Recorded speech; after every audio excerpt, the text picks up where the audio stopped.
끄라톤이 덩치를 키우면서 필리핀 쪽으로 올라오고 있습니다. 이 경로는 유동적이지만 가을 태풍이 우리나라를 덮칠 수 있다는 우려에 이번 주 비상입니다.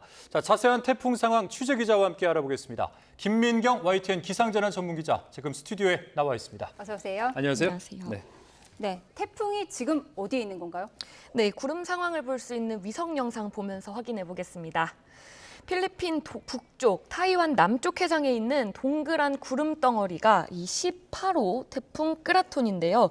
조금 더 확대해 보면 이렇게 태풍의 눈이 있을 정도로 강하게 발달해 있습니다.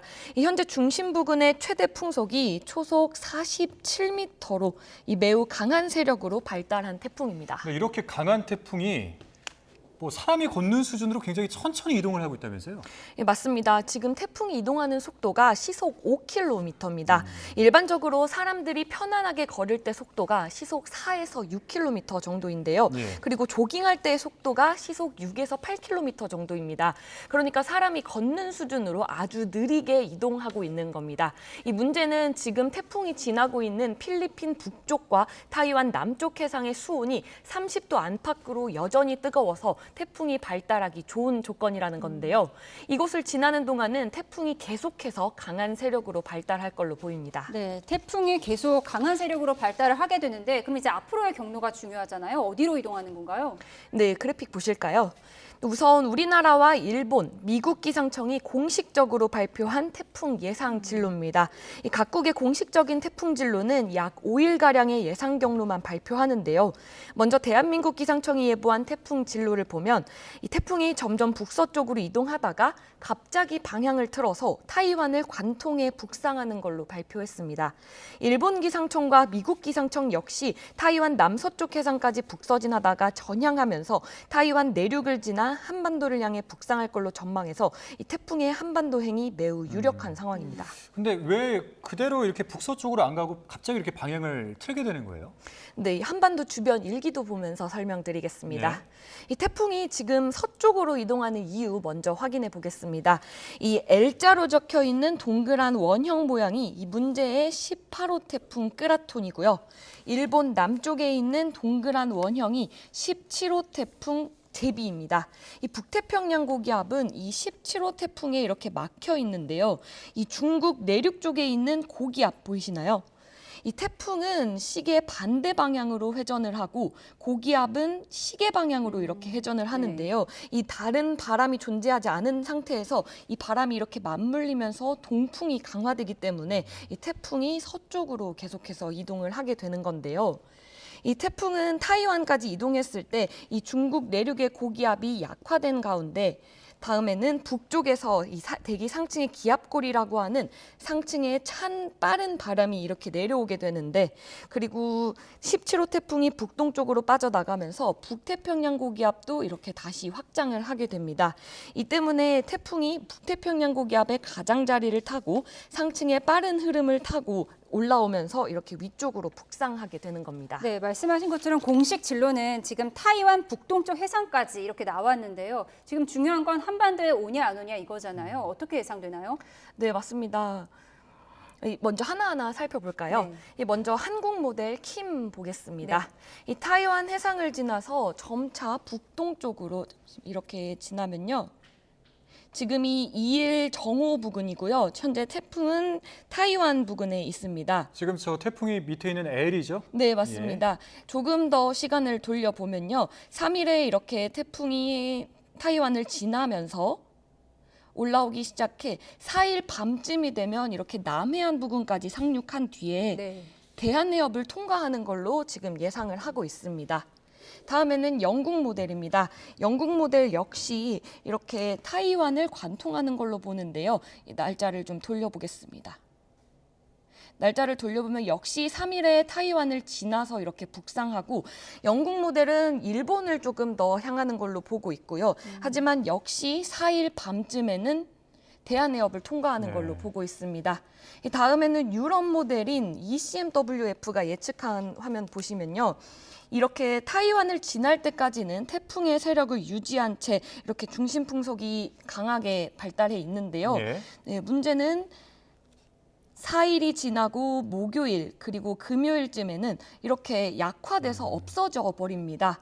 심지어는 이렇게 약화돼서 없어지면서 이 비구름만 이렇게 일본을 향하는 걸로 모의를 하고 있는데요. 네, 중국 내륙으로 이동해서 7일에는 이렇게 수도권까지도 비구름이 영향을 주는 걸로 보고 있습니다. 그러니까 태풍으로 발달하지는 않지만 예. 태풍이 남긴 비구름이 어느 것은 일본을 향하고 어느 것은 중국을 넘어 수도권까지도 영향을 주는 걸로 보고 있는 겁니다. 그러니까 정말 이 수치 모델마다 경로가 다 다른 것 같은데 그러면은 태풍이 빠르면 언제쯤 온다 이렇게 이 정도는 알고 있어야 되지 않을까요? 네, 우선 태풍이 약화되는 걸로 보는 유럽 모델을 제외하고 예. 한국과 영국 모델 다시 한번 비교해 보겠습니다.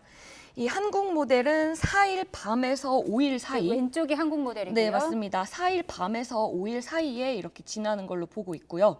이 영국 모델이 오른쪽인데 영국 모델은 조금 더 빠르게 4일 새벽에 대한해협을 지나는 걸로 이렇게 우리나라 보고 위치가 있습니다. 어디죠? 현재 우리나라 위치는 이곳인데요. 아, 예. 다시 한번 깨끗한 화면을 보면요. 이 4일 밤에 대한민국 모델은 이렇게 대한해협을 지나는 걸로 보고 있고 영국 모델은 4일 새벽쯤 지나는 걸로 보고 있습니다. 네, 모델마다 이렇게 다른 예측을 한다는 게 사실 일반 국민 입장에서는 이해가 안 될 수도 있을 것 같아요. 뭐 그만큼 무척 유동적이다 이렇게 해석해야 될까요?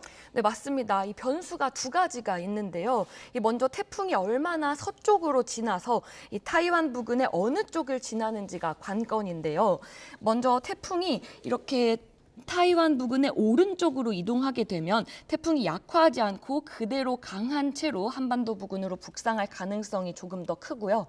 이 타이완 왼쪽을 이렇게 지나게 되면 이 타이완 부근의 높은 지형을 태풍이 이렇게 마주하게 되면서 마찰이 커지면서 이 태풍이 약해져서 열대저압으로 올라올 가능성이 있는 겁니다. 이 두 번째는 북쪽에서 내려오는 찬 공기.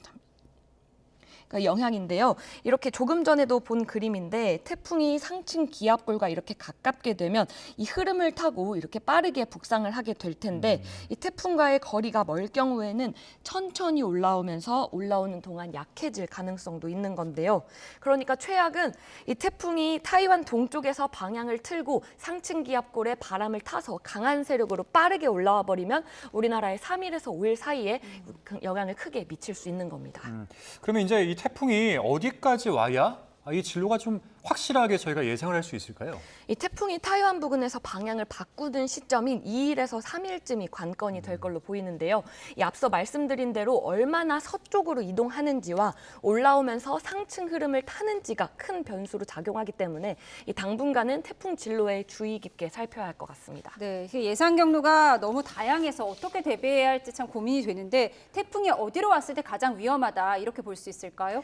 네, 그 태풍의 오른쪽, 왼쪽이라는 말 들어보셨을 겁니다. 이 태풍의 오른쪽이 왼쪽보다 더 위험한데요.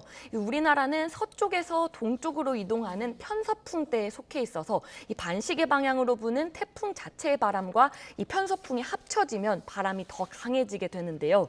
이 반대로 태풍의 왼쪽은 태풍 바람과 편서풍이 반대 방향으로 서로 상쇄되면서 풍속이 다소 약해지게 됩니다.